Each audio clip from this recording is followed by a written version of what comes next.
Hello everyone, কি অবস্থা সবার? আসসালামু আলাইকুম সবাইকে। কেমন আছেন সবাই? সবাই ভালো থাকলেও আমি ভালো নাই, যেহেতু আমার এটা এক্সামের মাস চলছে। আমাকে সারাদিন বাসায় একা একা রান্না বান্না করে খাওয়া দাওয়া করে তারপর আবার পড়তে বসতে হয়। এখন বাজে অলমোস্ট 7টার কাছাকাছি, 6টা 41। তো এখন আমি এই যে পড়তে বসছি।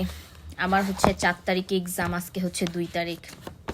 আমার হচ্ছে এক্সাম 4 তারিখে হচ্ছে আমার ইসলামিক স্টাডিজ এক্সাম।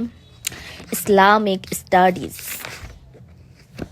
এই যে ইসলামের ইতিহাস, প্রথম পত্র, ইতিহাস ও সংস্কৃতি।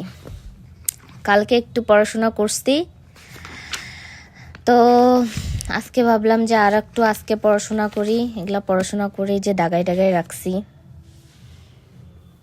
কি আর করব বলেন। ডিসেম্বর মাসে, জানুয়ারি মাসে সবাই ঘুরতে যায়, আর ডিসেম্বরে গেছে হচ্ছে আমার নার্সিংয়ের এক্সাম। জানুয়ারির 2 তারিখে হচ্ছে নার্সিংয়ের ভাইবা শেষ হয়েছে। ভাইবা শেষ হয়ে যে একটু রেস্ট নিব, সে রেস্টের কোনো কিছু নাই। রেস্ট নেওয়া বাদ এখন শুরু হয়ে গেছে আমার ডিগ্রি এক্সাম। কি যে একটা জ্বালা।